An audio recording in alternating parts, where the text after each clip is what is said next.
evening and a very warm welcome to all of you in today's episode of our weekly magazine series, Youthfolio, our series in which we take you on a virtual trip across the 8 amazingly beautiful states of the Northeast.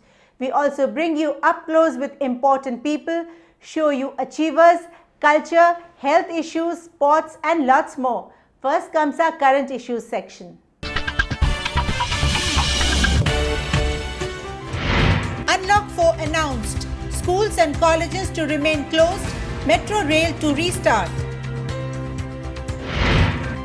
National Sports Awards conferred. Boxer Lavlina Borgohain gets Arjuna. Assam Police recovers buried arms and ammunition. Assam's tourism industry is sure that ropeway will boost tourism.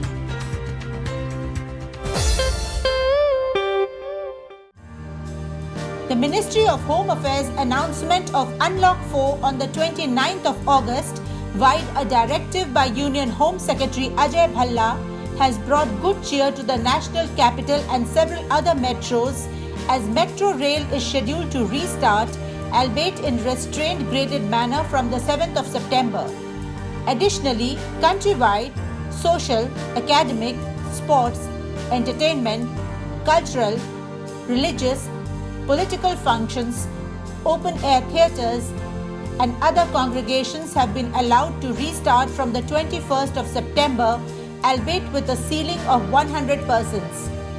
However, schools, colleges and educational institutions have been directed to remain closed till the 30th of September.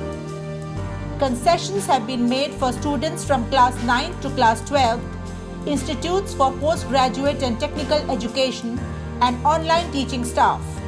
Training at the Indian Institute of Entrepreneurship and other skill-providing institutes have been permitted but adhering to Corona protocol.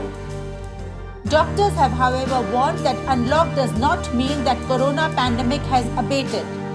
People should take proper precautions, continue wearing proper masks, follow hand hygiene and maintain social distancing. The new normal is living life with protection against coronavirus. National Sports Awards 2020 were conferred virtually for the first time in history on the 29th of August, the National Sports Day, due to COVID-19 pandemic, with awardees attending the ceremony online from various venues. President Ram Nath Kovind virtually conferred and congratulated the awardees, who included 5 Khel Ratna awardees and 27 Arjuna awardees besides others. From the Northeast, boxing sensation Lavlina Borgohain from Assam, who has secured a berth in the next Olympics, received the Arjuna Award from Chandigarh. Lavlina, who is currently practicing for the forthcoming tournaments at Patiala, told Youthfolio that her focus is concentrated on the Olympics now. इस साल का Arjun award मुझे मिला है, मैं बहुत खुश हूँ, लेकिन मेरा मेन फोकस अभी ओलंपिक पर ही रहेगा। इस अवार्ड का क्रेडिट बोलने से मैं सभी को देना चाहती हूँ जो स्टार्टिंग से लेकर अभी तक मेरे साथ है। पहले तो मेरे मम्मी पापा, मेरे coaches, boxing federation of India, Indian government, sports authority of India और मेरे असम गवर्नमेंट और हमारे असम बॉक्सिंग एसोसिएशन और मेरे सभी सपोर्टेड टीम और सभी देशवासियों को जिन्होंने मुझे इतना प्यार दिया। और मेरा यही कोशिश रहेगा कि मैं ऐसे ही देश का नाम रोशन करते रहूं और ओलंपिक में जीत के हमारे देश का नाम और ऊंचा करती रहूं। Apart from Lavlina, Northeast was also represented in the occasion by mountaineer Taka Tamut and Colonel Sarfraz Singh, Director Nimas, from Arunachal Pradesh, who were 2 of the recipients of the Tenzing Norgay National Adventure Awards for Land Adventure. Prize money for the sports awardees have been increased from this year. Khel Ratna is 25 lakhs now. Arjuna is 15 lakhs. And Dronacharya lifetime is 15 lakhs and Dronacharya regular is 10 lakhs. Dhyan Chand is 10 lakhs. And there are some other categories like Rashtriya Khel Puruskar, Protsahan Puruskar. Tenzing Norgay will be 10 lakhs.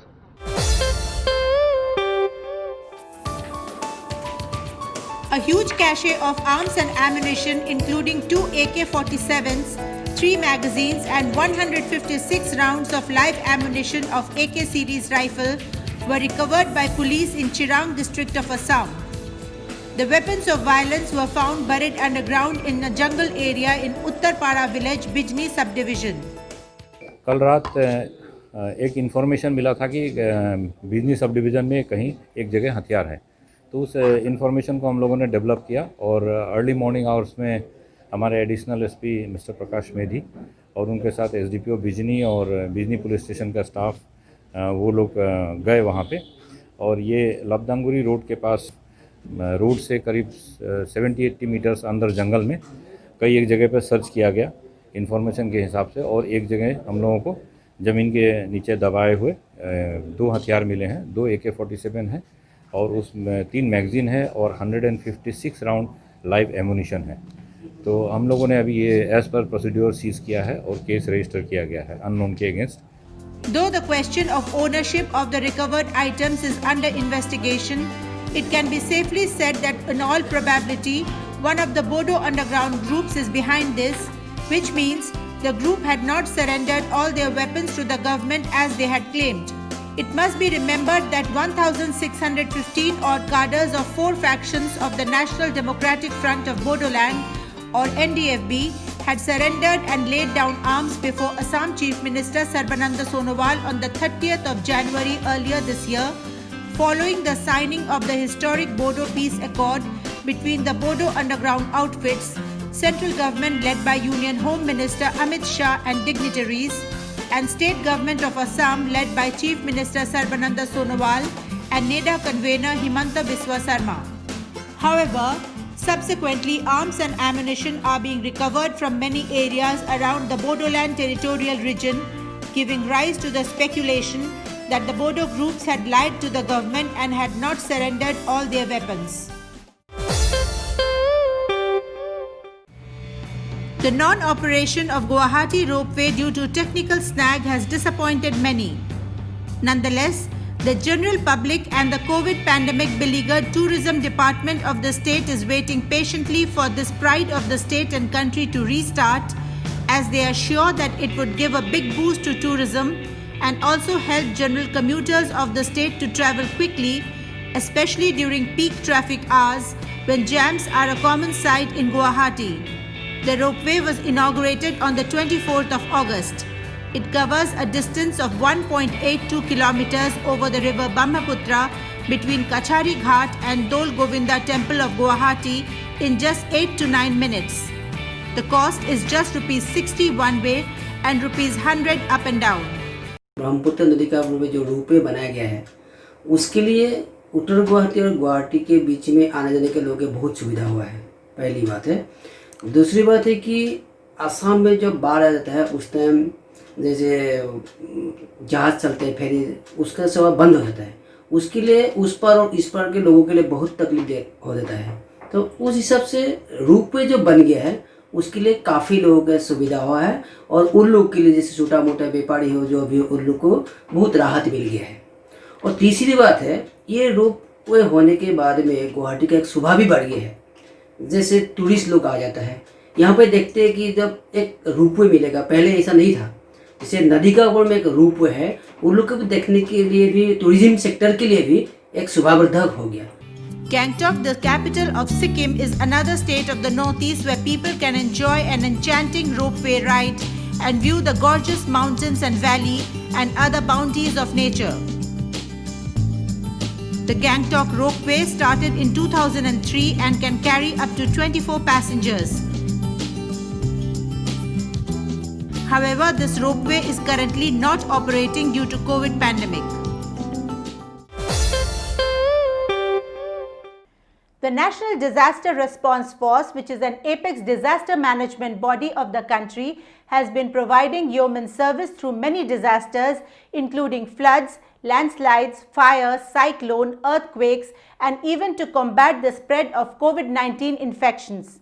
Today we bring you up close with NDRF Director General S.N. Pradhan. Watch on.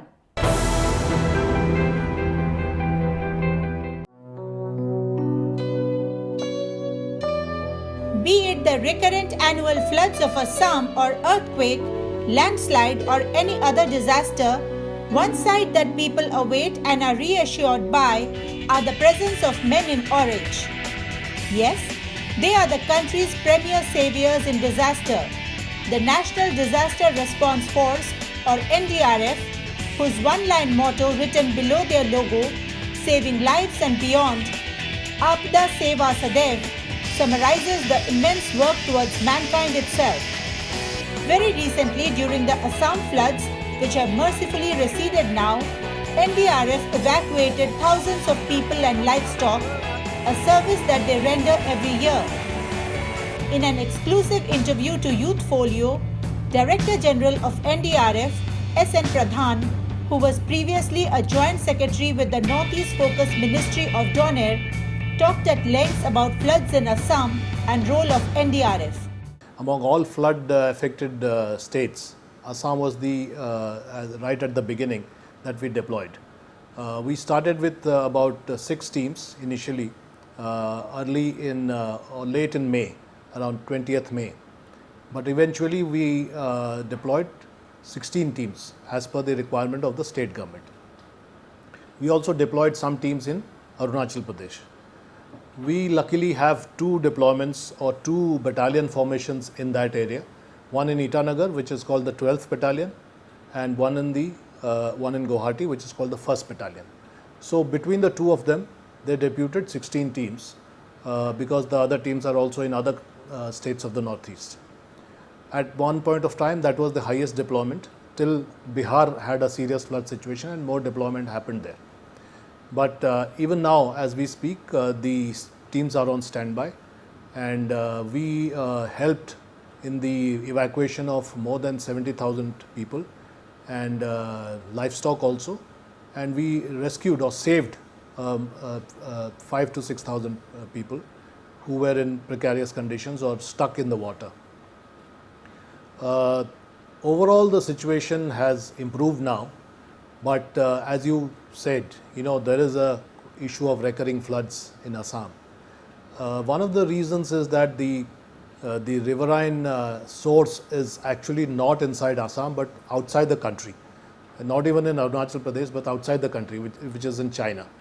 So there is an issue there, and unless there is some international agreement, there will always be an issue. Of course, there is a possible solution by damming the rivers somewhere in Arunachal Pradesh, and that process I think is going on.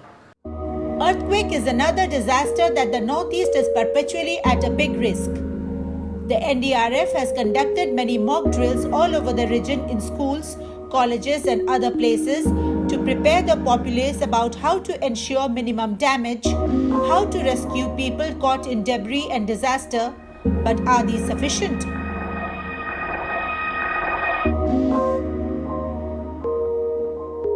Why is it that unlike many disasters like cyclones, one is not able to predict earthquakes in advance?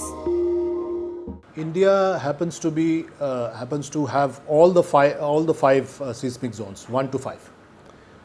Unfortunately, Northeast especially falls mostly under zone 5 because much of it is sub-Himalayan, and the other part is old stone mountains which are liable to crumbling and landslides. So from Sikkim eastwards, it is a very sensitive seismic zone, and it is very important that the people are primed, just like Japan. I always give the example of Japan. People are primed to expect earthquakes and primed to react in a certain way during earthquakes. That is why we carry out a lot of trainings and awareness campaigns, not only in schools but also with communities and college students. And pan-India, we have had almost 62 lakh people, citizens trained in different aspects of earthquake and other disaster response, community response. The Northeast, especially the hill states, suffer hugely from landslides. Roads are blocked for days. At times, property is damaged and lives are also lost. Why are these a recurrent feature in the Northeast? Are the landslides largely due to heavy deforestation and cutting down of mountains to make roads, as environmentalists say? What are the other factors? Actually, much of it is hinged on urban planning. You see, most of the capitals of states like Mizoram and Nagaland, Kohima or Aizawl are situated on the hillsides, and they are all old stone mountains. So even the continuum of the Chota Nagpur Plateau, which goes into northeast, and the Himalayan, sub-Himalayan part, which is also part of the northern part of northeast, all these are prone to landslides, more the southern part because of loose and old stone mountains. Now, naturally, any urban area which will be the capital, it will continue expanding. Once it expands, because there is less space and you are using the mountain sides, so there is obviously deforestation of the mountain sides. The forests hold the mountains together. So obviously there is a greater chance of landslides happening because it is all loose soil and loose rocks. So this is the reason why there is a lot of fear that if there is something above 6 or 7 Richter scale in northeast areas, it can do severe damage. So I think one of the ways of handling it or looking at it is looking at stable soil on which to make urban planning. There will be, of course, it has to be a relatively better place for planning because you cannot find suddenly very stable soil anywhere in the state, maybe in Mizoram, or because it will always be hillside. But within that, whichever is relatively stable, if you can look for that, and afforestation on a very large scale, and maybe plants like bamboo also, bamboo which holds the soil together, especially the hillside soil, and not allowing erosion, making the required structural formations to not allow erosion. All this is required, but more than that, more than anything else, what is required is that any infrastructure construction, it cannot be without giving a thought. You cannot think in terms of having multi-storied buildings or complexes when the soil itself cannot hold it. Our next question to the DG was on COVID duties and preparedness of NDRF. One saw them at jobs spraying disinfectants, spreading awareness about do's and don'ts to stop spread of COVID infection among other works. Some personnel were infected too. So what all are being done to safeguard the force and what specific COVID-related duties are they performing? The NDRF has, because it is a disaster response force, it has offered itself to all the states through a letter to the chief secretaries that we are on permanent standby. Whenever we were required for the COVID situation, we can be called. Many states have utilized our services for quarantine facilities, for sanitization drives, for medical testing drives, for specialized things like making the local police or the local civil defense or the local civil administration people at block level, panchayat level, or at the district level aware about what to do, how to wear a PPE kit, for example. Even that is not sometimes it's lost sight of. It's very important. All these have been handled by NDRF on a massive scale. I think the biggest input that was given by NDRF was to the central government agencies which are there in the various ports of entry, whether airports or land ports or seaports. All the ports of entry, the staff were trained and made aware by NDRF. That is almost 80,000 staff facing outwards, whether in the airports or the seaports or the land ports. We also were infected. As we speak, out of 480 odd who were 475 NDRF personnel, all India, all over the country, who were infected out of those 13 battalions. Most of them have recovered. I think only a dozen or 20 or so who are still current cases, active but asymptomatic. The NDRF personnel are drawn from all security forces. The team is made up of personnel on deputation. However, special disaster training is given to all. Mr. Pradhan appraises us about this. NDRF is essentially a deputationist force from the DG downwards up to the last man or last personnel. We are a force on deputation. The DG is an IPS officer, the IG is an IPS officer. There are 4 DIGs who are from the paramilitary. DIG downwards, it is a 7-year deputation. Earlier it was 9 years, now it is a 7-year deputation. So they come and spend 7 years here as NDRF. So they are drawn from all the paramilitary forces, CRPF, BSF, ITBP, SSB. But now we also have Assam Rifles contributing. Assam Rifles has contributed 1 battalion. And CISF also. Last, we wanted to know about the man himself. What are the 2 things he loves doing and what are the 2 things that he fears? The 2 things that I love are books and music, apart from playing with children. Not in that order, but I can take any of these and be happy. On the door of my hostel room in JNU was written, "I am married to music and books." So that was the pehchan of my. That is something I like always, and I live by it. I don't really fear anything as such, except that I am very attached to the people in my family, whether the extended family and all. So I fear any hurt to any one of them. It is a scary thought. It's a scary thought. So those are my fears. The other fear in the profession is the times that we know, because it's a risky profession. I'm not bothered about myself, but you worried about your own people, your own staff, Well friends, it's pack-up time for us now. Let's check out the names of our contest winners of this week. For our contest section, we had asked, which ID card did the Honorable Prime Minister announce from Red Fort on Independence Day? The answer is Health ID card. The winners are Aranjaba Ao from Dimapur, Nagaland, Bholaram Basfor from Guwahati, Assam, and Thokchum Brajamani Singh from Delhi.